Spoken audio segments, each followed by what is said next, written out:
our top story. While the world is focused on the Ukraine war, there is another theatre which is quietly heating up. We are talking about the Arctic, where Russia is making deep forays. Look at these visuals of the unveiling of two new nuclear icebreakers. A smiling Russian president, Vladimir Putin, oversaw the inauguration. One of them is nuclear-powered icebreaker Yakusha, which the Kremlin claims is among the world's largest. The Ural and the Yakusha are part of a fleet of nuclear-powered icebreakers that are meant to ensure Moscow's dominance over the melting Arctic. The Ural is expected to become operational in December, while the Yakusha will join the fleet in late 2024. Putin says the ships are part of Moscow's efforts to consolidate Russia's status as a great Arctic power. Putin once again stressed on the importance of developing the Northern Sea route, which allows ships to reach Asian ports up to 15 days faster than via the traditional Suez Canal. The development of this most important of transport corridors will allow Russia to fully reveal its export potential and to establish effective logistics routes, including to Southeast Asia.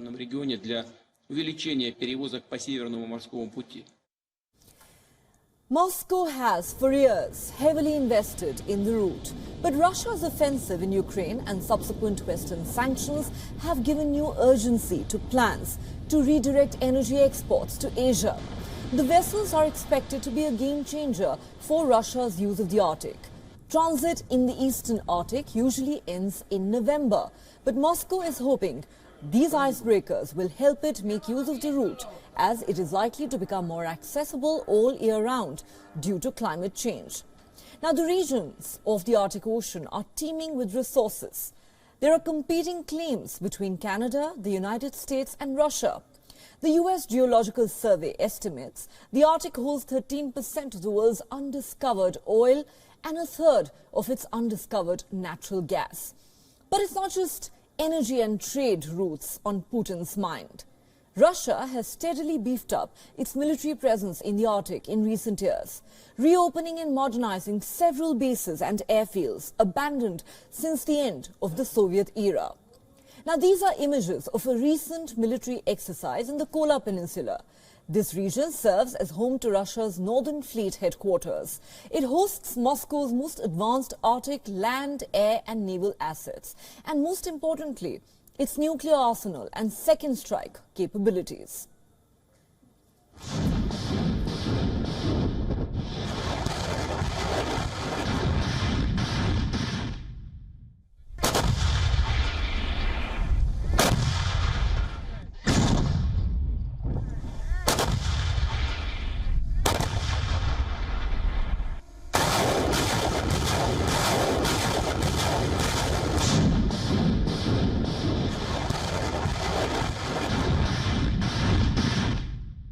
NATO's new strategic concept identifies Russia's capabilities in the High North as a strategic challenge for the whole alliance.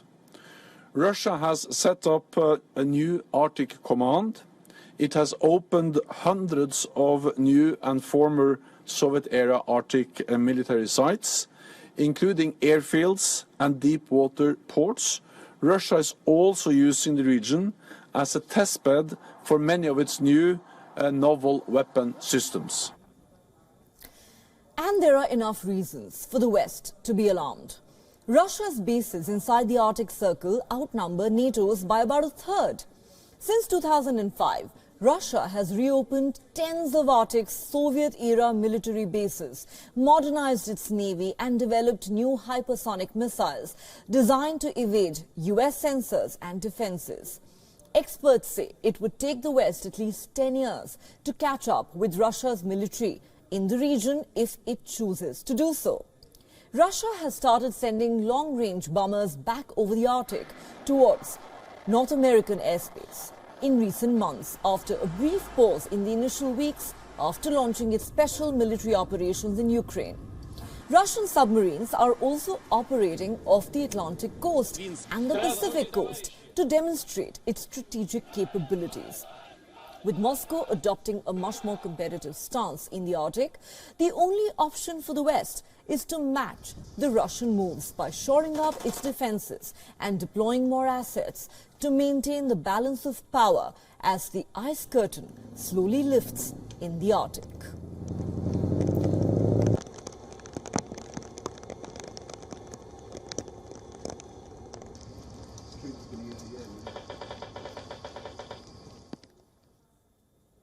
For more on this, we are now joined by Peter Kuznick, Director of the Nuclear Studies Institute at the American University. He joins us from Washington, D.C. Thanks so much for joining us here on WION. Now, the Arctic holds 13% of the world's undiscovered oil and a third of its undiscovered natural gas. Plus, this is a major shipping route. But do you believe that is Russia's real motive here, energy and trade? Or is this meant to be a clear message for NATO as this game of one-upmanship continues? This goes way back before the current crisis over Ukraine and the intensified hostility between Russia and NATO. Russia's been developing this region for almost 2 decades now in a very serious way. They see it mostly in terms of energy, but it also has serious military implications, as you've been identifying. So I don't think this is simply a product of the latest hostility. I think this is long-standing Russian long-term economic development planning, because this has got great potential for increasing Russia's trade with Asia. We've already seen oil shipments to China through this area. So I see this more as part of Russia's long-term economic and strategic planning. Okay, it's interesting. You believe that this is not necessarily a fallout of the Ukraine war. However, the timing is significant because this does come in the middle of the war. The question, however, Peter Kuznick, is this likely to cause alarm bells ringing in the West? Russia's bases inside the Arctic Circle outnumber NATO's by about a third, as we mentioned in that report. And experts say it would take the West at least 10 years to catch up with Russia in this region. Russia's capabilities are vast in this region. Their icebreakers that they've been launching recently, this has been going on for quite some time. They greatly outnumber the Western, the NATO icebreakers.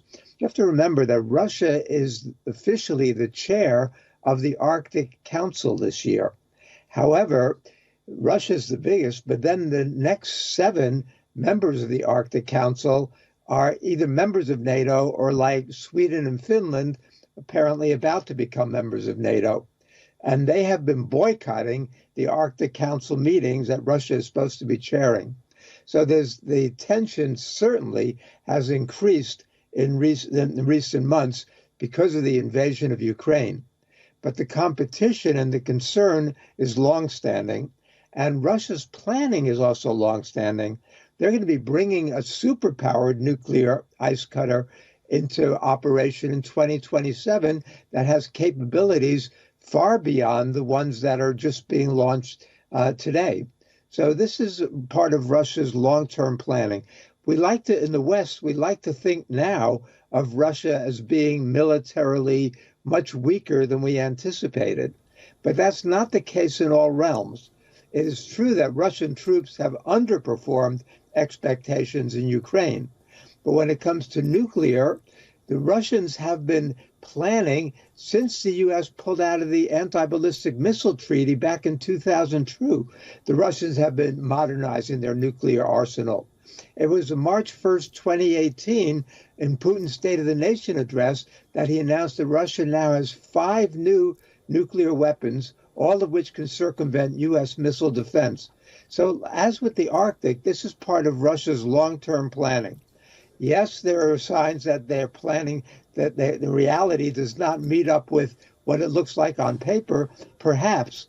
But in this region, Russia seems to be well ahead of the United States, Canada, NATO in general, the Europeans, and will have an advantage for some time to come.